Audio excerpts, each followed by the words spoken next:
और हमारे बीच में है। कविताओं की अगर बात करें तो वो अपने मन में जो होगा वो पढ़ते बढ़ेंगे। वैसे मैनेजर है, जनरल मैनेजर है वर्तमान में। और मैं तो सीधे सीधे अजय अज्ञात जी की 4 पंक्तियों के साथ उन्हें बुलाना चाहता हूं कि खिलखिलाती मुस्कुराती सेल्फियां खींचा करो, कि खिलखिलाती मुस्कुराती सेल्फियां खींचा करो, रोज तुम 2-4 ताजी सेल्फियां खींचा करो। और मुफ्त का नुस्खा है ये, तुम आजमा कर देखिए, दूर करने को उदासी सेल्फियां खींचा करो। एक बार जोरदार तालियों के साथ राजेश त्रिपाठी जी। माँ दुर्गा के चरणों में नमन। ब्रिजभाषी भाई साहब ने बहुत ही खूबसूरती से इस समा को बांध रखा है। और आते समय बस यही डर लग रहा था कि जब इन्होंने कहा कि सारे कौरव तो चले गए, तो 100 हाथ 200 हाथ सब चले गए, तालियां कहां से बजेगी। तो पता चला कि पांडवों के 5 हाथ काफी होते हैं। तो अपने लिए जोरदार तालियां और करीब। हाँ जी। तो ब्रिजवासी साहब बहुत हंसी और चुटकुले और ये बहुत आप लोगों को जोड़ रखा हम लोगों से। मैं हंसी मजाक की बातें कम करता हूं, मगर 1-2 छेड़ देता हूं ताकि आप लोग थोड़ा मूड में आ जाएं। तो किसी जमाने में लालू प्रसाद यादव जी ने एक शेर कहा था, वो मैं कहता हूं कि सब कुछ लुटा दिया तेरे प्यार में सितमगर, सब कुछ लुटा दिया तेरे प्यार में सितमगर, एक भैंस बच गई थी जो आज बेचती। तो दोस्तों चलिए, जिसकी जिसकी भैंस खोली है वो बाद में पकड़ेंगे, मगर अभी इन्होंने कहा था कि इश्क में टांगे भी टूटती हैं। तो शेर कुछ इस तरीके से है कि हुई मोहब्बत में मरम्मत कुछ इस तरह से, हुई मोहब्बत में मरम्मत कुछ इस तरह से कि पहले दर्द दिल में था घुटनों में है। क्या बात है। लेकिन भैया दरअसल बात यह, कहीं किसी कवि ने यह भी लिखा कि प्रेमियों की शक्ल कुछ कुछ भूत होनी चाहिए, अक्ल उनकी नाप में 6 सूत होनी चाहिए, और इश्क करने के लिए काफी कलेजा ही नहीं, आशिकों की चांद भी मजबूत होनी चाहिए। वाह भाई वाह, चांदनी मजबूत होनी चाहिए। हाँ। चलिए दोस्तों, स्वागत। कहते हैं कि खुशबू जो होती है सिर्फ फूलों के अंदर नहीं होती, महकने का ये जो एक फैसला होता है कई बार गमों के अंदर भी होता है। तो कुछ इस तरीके से एक गजल में शुरू करता हूं कि हमारा गम महकता जा रहा है, हमारा गम महकता जा रहा है, कहीं तो गुल बिखरता जा रहा है। वाह। हमारा गम महकता जा रहा है, कहीं तो गुल बिखरता जा रहा है। और शेर देखिए कि जरा सा ख्वाब क्या काफी नहीं था, जरा सा ख्वाब क्या काफी नहीं था, जो रातों को भी चलता जा रहा है। जरा सा ख्वाब क्या काफी नहीं था, जो रातों को भी चलता जा रहा है।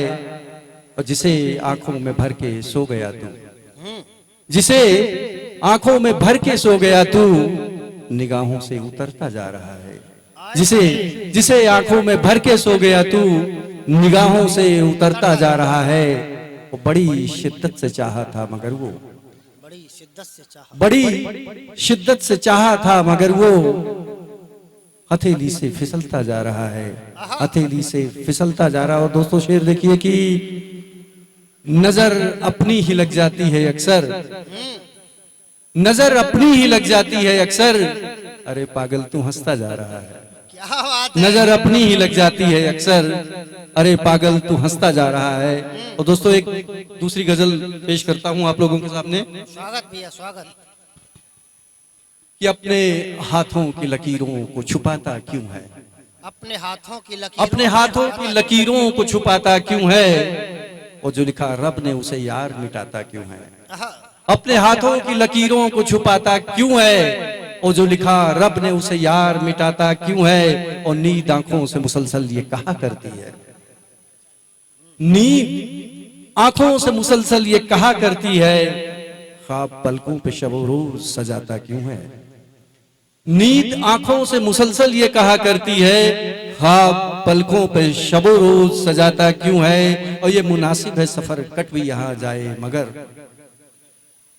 ये मुनासिब है सफर कट भी यहां जाए मगर, आखिरी मोड़ पे उम्मीद जगाता क्यों है।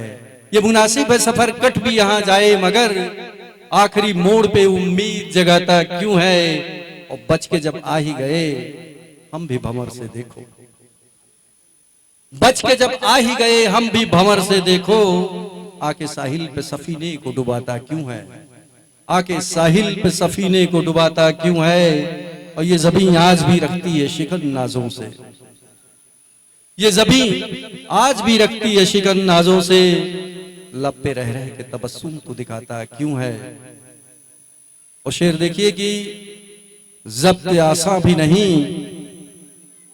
डर भी है बेबाकी से, ज़ब्त आसा भी नहीं, डर भी है बेबाकी से, मसला लिख के भी तहरीर छुपाता क्यों है।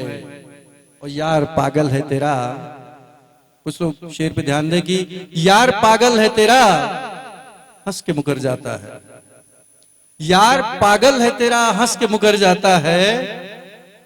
जिंदगी यार पे पागल तो लुटाता क्यों है, यार पागल है तेरा, हंस के मुकर जाता है, यार पागल पे तू हंस के लुटाता क्यों है। और हिचकियों का ये तसलसल भी तो जाने से रहा, हिचकियों का ये तसलसल भी तो जाने से रहा, इतनी तरतीब से फिर प्यास बुझाता क्यों है, इतनी तरतीब से फिर प्यास बुझाता क्यों है।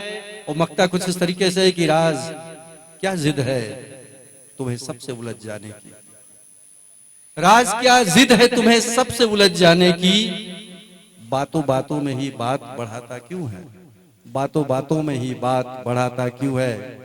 तो मुझे लगता है कि अब वक्त थोड़ा सा कम है और मैं चाहता हूं कि मैं अपनी आवाज को यहीं विराम दूं और हमारे इस फिर में अगली